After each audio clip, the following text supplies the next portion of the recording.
Let's summarize what's taken place on this project using three other performance indicators that are commonly used in the field. They are the SPI, the CPI, and the PCIB. And I'm afraid you're going to have to get used to all these acronyms, and I'll do my best to explain what these terms mean. So the first one, the SPI, refers to the Schedule Performance Index. And the SPI is based on a simple formula of earned value divided by planned value. So 46 divided by 32 equals 1.44. 72 by 64 is 1.13, and so forth.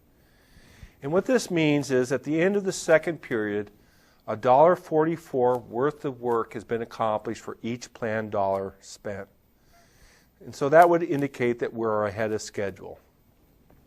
We look down here at the end of the eighth period, what we're saying is 97 cents worth of work has been accomplished for each planned dollar, which indicates that we're behind schedule.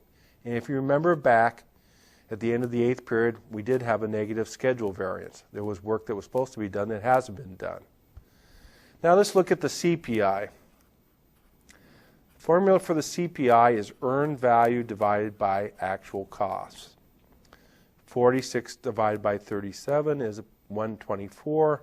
72 by 59 is 122. And what that's telling us is that we're getting $1.24 worth of work for each dollar spent. And at the end of the eighth period, it's declined slightly, but we're still getting 18 cents more worth of work for each dollar spent than what we had thought or planned, which suggests that we're under budget, which is the case.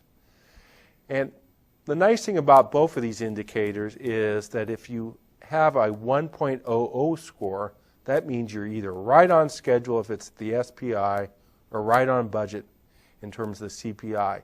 And so there's an anchor to tell you how far ahead or behind schedule or how far over or under budget you are. You're getting 18 cents on the dollar at the end of the eighth period. If you go back to the cost variance at that time, it might have been, let's say, $8,000. Well, if it was $8,000, that's quite a bit if it's a project that costs maybe $25,000. But if you're $8,000 under budget on a multi-million-dollar project, that's peanuts. But you know that it's actually significant given the budget because it's 18 cents on the dollar for this particular project, so you're 18% improvement in terms of cost. And a 3-cent decline in terms of schedule. So that's one of the advantages of the CPI and the SPI. I believe that the CPI in particular is very useful. The SPI, because of its problems in terms of identifying critical path activities and so forth, is less useful. But certainly the CPI is one of the indices that you should become familiar with.